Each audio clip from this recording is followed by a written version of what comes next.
Being an IAS officer, इतना busy schedule होने के बावजूद you also have other creative passion, like you have launched a book in 2009 and 2011. तो उसके बारे में थोड़ा बताइए, that what inspired you to write a book? देखिए, जो क्रिएटिव किसी में भी क्रिएटिव स्पिरिट होती है तो वो किसी प्रोफेशन से खत्म नहीं हो जाती. मतलब this applies to all busy professions. बहुत सारे लोग हैं जो अलग अलग फील्ड में काम करते हैं, जैसे आईएएस ऑफिसर्स हैं, ब्यूरोक्रेट्स हैं, पॉलिटिशियंस हैं, बिजनेस लीडर्स हैं, जो लोग लिखते भी हैं.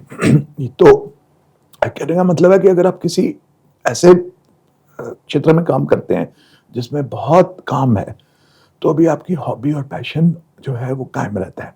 तो मुझे ऐसा मौका मिला 2009 में कि इलेक्शन ड्यूटी में ऑब्जर्वर बना करके मुझे बिहार में एक ऐसे डिस्ट्रिक्ट में जहाँ पे नक्सलाइट प्रॉब्लम और लॉलेसनेस बहुत थी, और वहाँ पे इलेक्शन कमीशन ने मुझे ऑब्जर्वर बना के भेजा.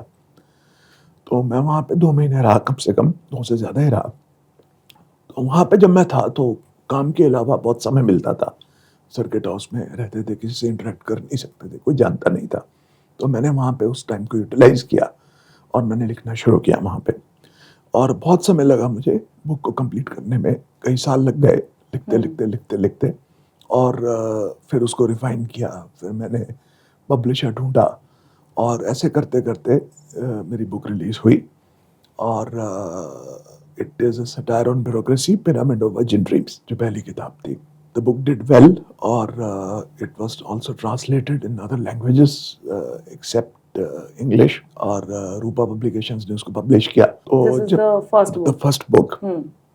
तो जब किताब अच्छी चल गई और ये सब हुआ, तो एक बार आप लिखना शुरू करते हैं तो आपको राइटिंग का फ्लेयर आ जाता है. यू आर, जो बोलते हैं राइटर्स ब्लॉक, जो उसमें से हम निकल जाते हैं. It's like a therapy. और yes, you get into a flow. I used to myself type on a laptop and keep writing, typing. जब भी मैं ट्रैवल करता था, कहीं जाता था, घर से ऑफिस की जर्नी 40 मिनट की होती थी, कार में भी I used to type every day.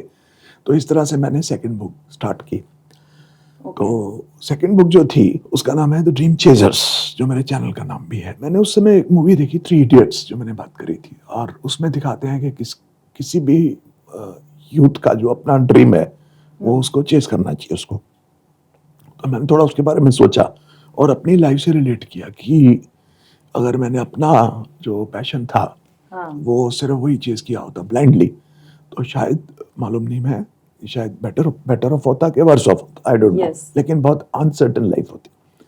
तो आपके पैशन और ड्रीम्स को आप एक हकीकत की कसौटी पे उसको आप परखिए जब आप यंग हैं.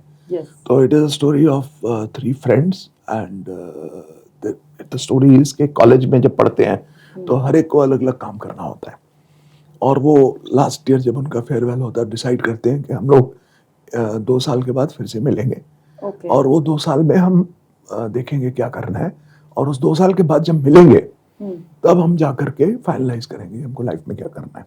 We will test the world outside. तो जब कॉलेज में पढ़ते हैं बच्चे, कोई भी यंगस्टर्स, उनको लगता है कि हम सब कुछ कर सकते हैं, या जो भी उनके मन में आता है. वो फेज ही वैसा होता है. और वो इन्फ्लुएंस होते हैं या तो अपने पीयर ग्रुप से, या पेरेंट्स से, या किसी और से इन्फ्लुएंस से. उनको लगता है कि मैं ये बन सकता हूँ, बन सकते हैं, शायद बन भी सकते हो, लेकिन वो बन करके क्या वो एक करियर उनको रोजी रोटी दे सकता है?